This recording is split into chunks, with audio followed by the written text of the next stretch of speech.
চট্টগ্রাম ও বরিশালের পরিস্থিতি জানাবেন সহকর্মীরা। শুরুতেই যাচ্ছি চট্টগ্রামে, সেখানে আছেন সহকর্মী আব্দুল্লাহ রাকিব।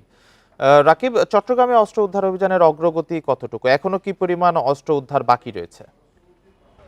চট্টগ্রামে গত ৩ সেপ্টেম্বর পর্যন্ত যে গত ১৫ বছর অর্থাৎ ২০০৯ সাল থেকে যে অস্ত্রগুলো লাইসেন্স দেওয়া ছিল, সেই অস্ত্রগুলো লাইসেন্স বাতিলের পর ৩ সেপ্টেম্বর পর্যন্ত জমা দেওয়ার শেষ সময় ছিল।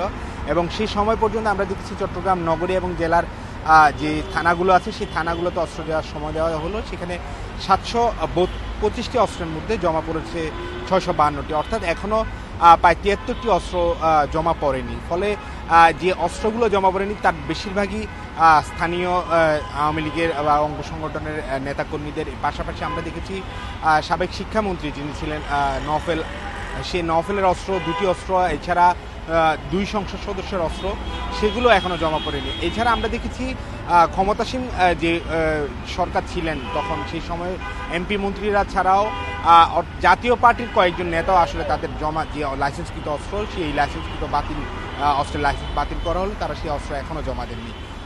তারা যেটি বলছেন, আসলে আমরা তাদের নেতাকর্মীদের সাথে যারা এখনো আসলে গা ঢাকা দিয়ে আছেন তাদের সাথে কথা বলে জেনেছি যে তারা আসলে নিরাপত্তা বা গ্রেফতারের ভয়ে, যেহেতু তাদের নামে বিভিন্ন জনের নামে মামলা রয়েছে এবং নানা বিষয়ে এখনো তাদের নামে রয়েছে, ফলে তারা এইসব গ্রেপ্তারের ঝুঁকি এড়াতে তারা অস্ত্র জমা দিতে আসেননি। তারা এছাড়া জনরোষর পড়ার একটি সম্ভাবনা রয়েছে।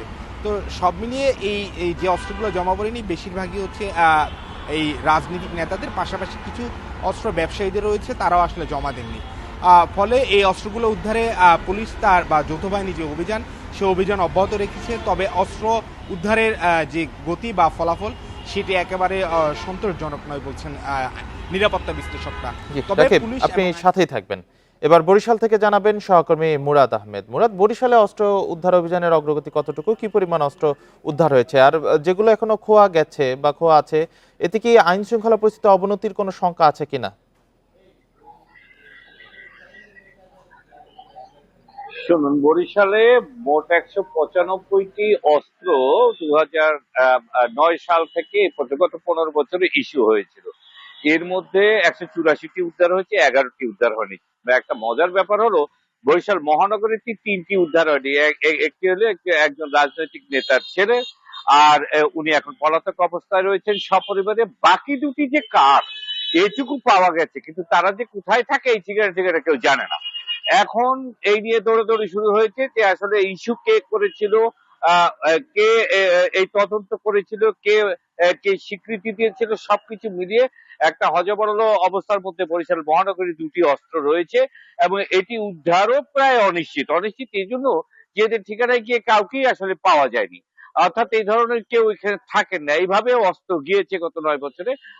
আর জেলা প্রশাসন থেকে যেটি জানানো হয়েছে যে তাদেরকে ঢাকা থেকে অস্ত্রের ব্যাপারে জানতে চাওয়া হয়েছে। তারা বরিশাল জেলায় ৮টি অস্ত্র পাওয়া যায়নি, এগুলো সব জানিয়ে দিয়েছেন।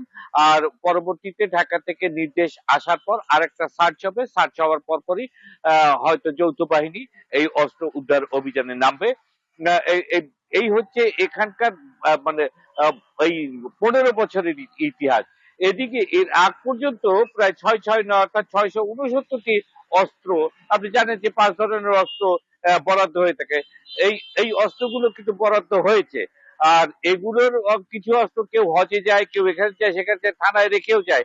কিন্তু সবচেয়ে বড় বিষয়টা হচ্ছে আপডেট ডেটা, যেটা আপডেট ডেটা বলা হয়, এই আপডেট ডেটা আমরা কিন্তু দেখিনি। পড়ে থাকে। অস্ত্র একটি স্পর্শকাতর বিষয়।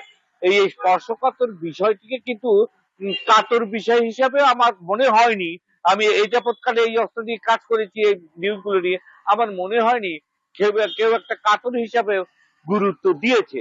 তো সেক্ষেত্রে এখন বরিশাল মহানগরী পুলিশ যারা রয়েছেন বা অ্যাডমিনিস্ট্রেশন যারা রয়েছেন, তারা অপেক্ষায় আছেন দুটি অস্ত্রের সন্ধানে। আগে অস্ত্র কে নিল সেই সন্ধানে, তারপর অস্ত্রের বিষয়।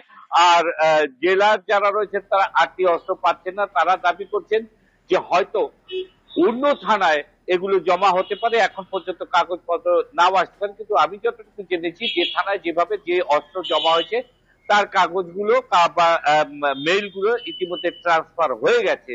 জি, ধন্যবাদ মুরাদ আহমেদ আপনাদের তথ্যের জন্য। চট্টগ্রাম ও বরিশাল থেকে অস্ত্র উদ্ধারের খবর জানাচ্ছিলেন আমাদের সহকর্মীরা।